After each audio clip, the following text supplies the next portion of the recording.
What's going on, guys? It's Mike for SimRacing 604 and welcome to my latest motorsports experiment. This one came about as a follow-up to my recent Formula Student mod review, and the premise here is fairly simple. Can this little 120 horsepower set a fastest lap among a bunch of world-class race cars at this specific track? And the track is Albert Park, the miniaturized version. It's been shortened and tightened to better suit the Formula Student mod. So the question I wanted to answer for myself was whether the student's tight cornering and radius and lightning quick acceleration and braking would give it an advantage even among race cars with horsepower figures 5 or more times greater. I was able to set a timer of around 50 seconds with that stock setup, so that'll be the time to beat. So we'll start with the most popular class in sim racing, GT3. This is Kunos' Nissan GTR GT3. Everything about this vehicle is race tuned, and on any other circuit in the world, this would make short work of the Formula Student. But as you'll see, the longer braking distances and reduced acceleration on corner exit hold this car back at this track. Have a look at the lap.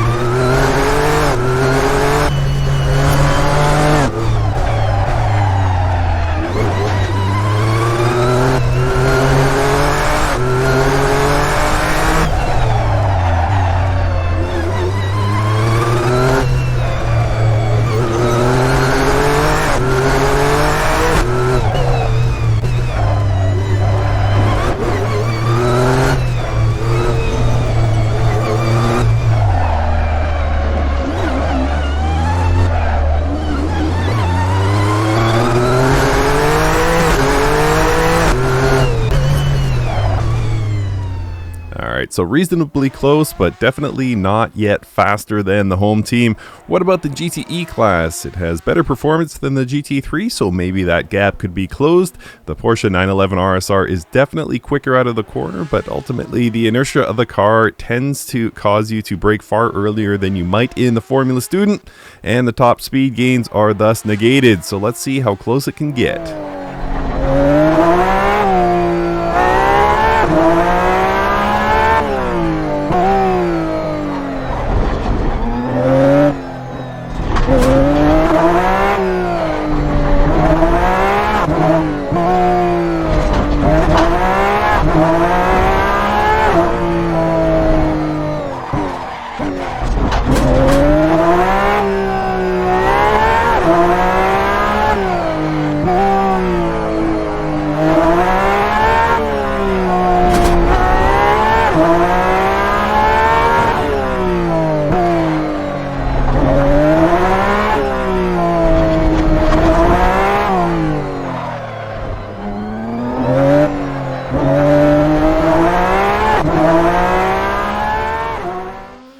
So we're still a couple of seconds off, but what about a massive leap forward in technology? The ByCollin LMP1 car is ultra fast and represents a car class with some of the best automotive technology available. As you can see, the braking and acceleration are much better than the GT cars, but what limits this car is the length. The corners are tougher to navigate because the car feels much larger and more cumbersome, but this one was close, so have a look.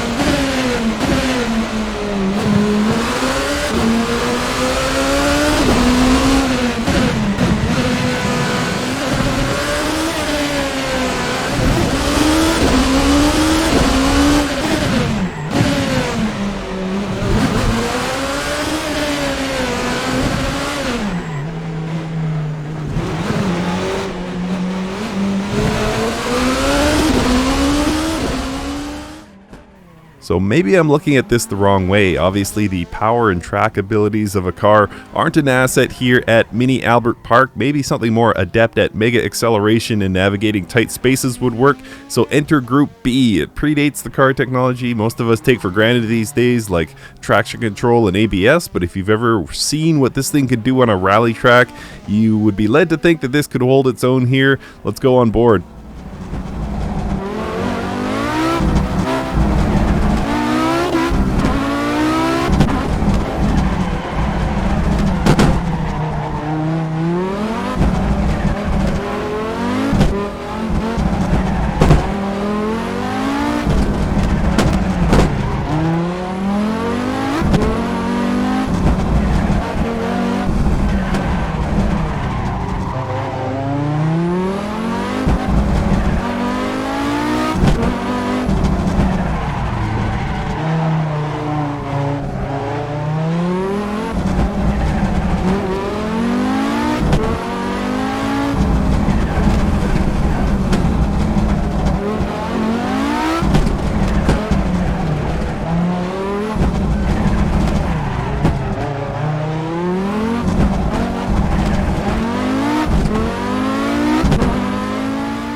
So tough drive there and not even close. I have no doubt that a lot of people could push that car a lot harder than I did, but I don't think anyone could get it down to that Formula Student time.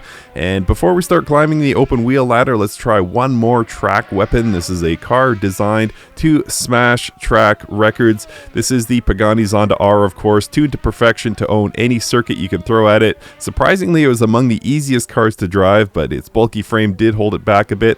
Let's go on board.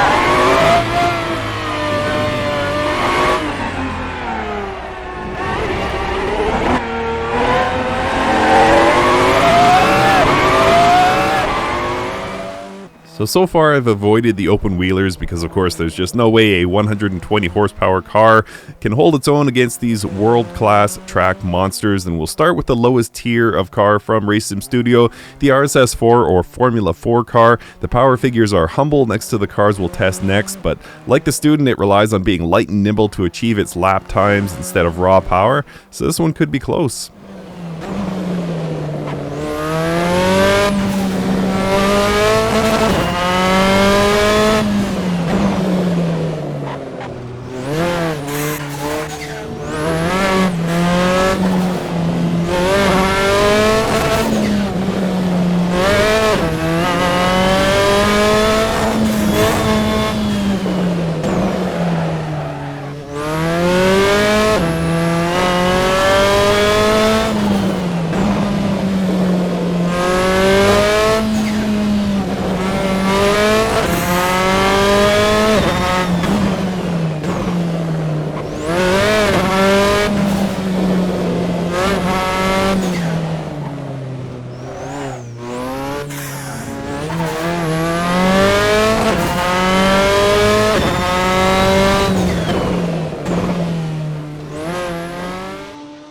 Moving on to the slightly less spry but still on the lighter end of the spectrum open wheeler, the RSS3 or Formula 3 car. In addition to being the best free mod ever for Assetto Corsa, this car is also one of those that surprises you with its track abilities. It doesn't really have a weakness to speak of, and relative to F2 or F1 it's easier to connect with, so let's see how a Formula 3 car stacks up.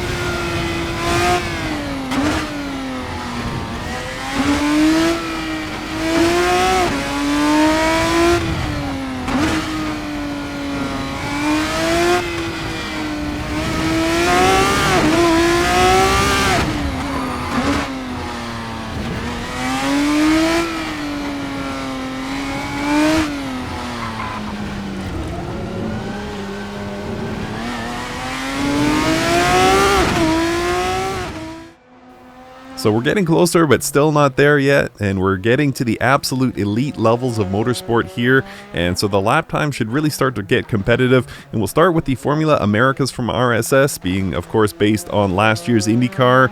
It shouldn't surprise anyone, but the gearing of this car is just not meant for a track like this, but once those revs built, this thing can really go. Let's see what it can do on track.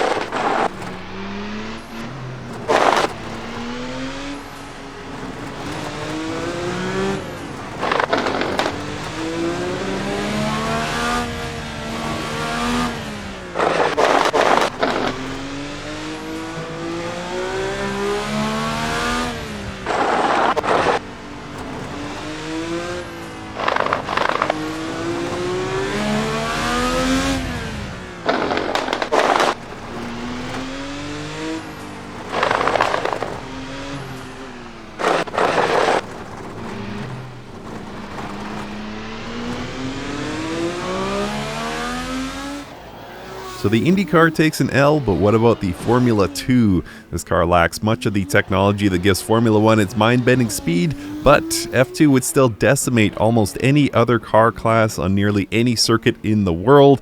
It outperforms everything the F3 does, with the exception of perhaps stability, so this one should be close.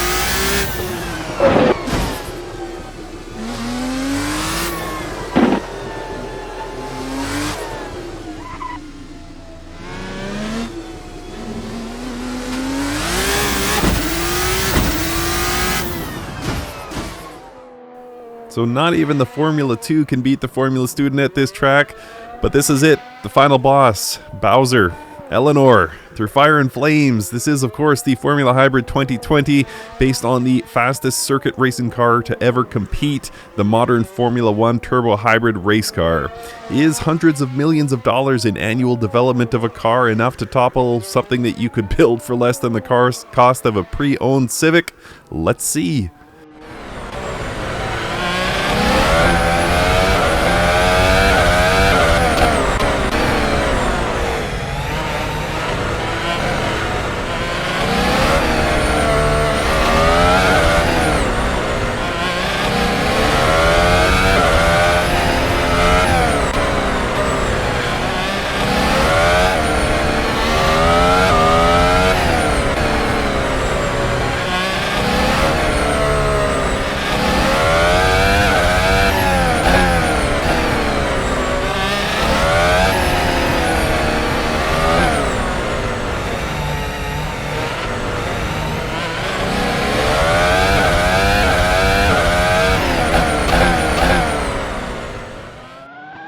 Well, there you have it. The roughly 900 horsepower of the 2020 Formula 1 car was finally enough to topple the little car that could, and it really came down to better gearing than most cars on this list, plus, yeah, that extra 800 horsepower versus the Formula Student didn't hurt.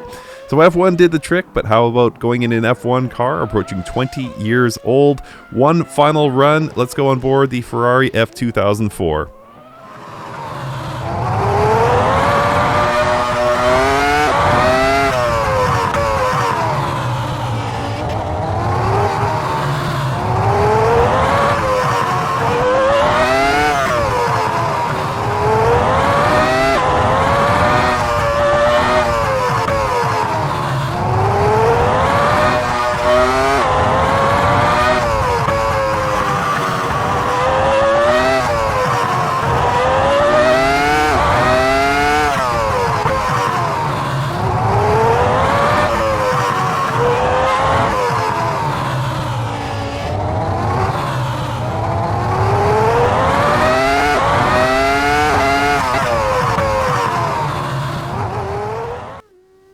So there you have it, folks. A tiny car punching way above its weight on this track. Maybe there's a lesson here about control over speed, or maybe a lesson about how important it is to have the right car for a given track, or maybe this was just a fun experiment. We shouldn't think too much about its precision or significance. Let's go with that one. I had a blast making this. I hope you guys really enjoyed watching it. Thank you so much for watching, and we'll see you next time.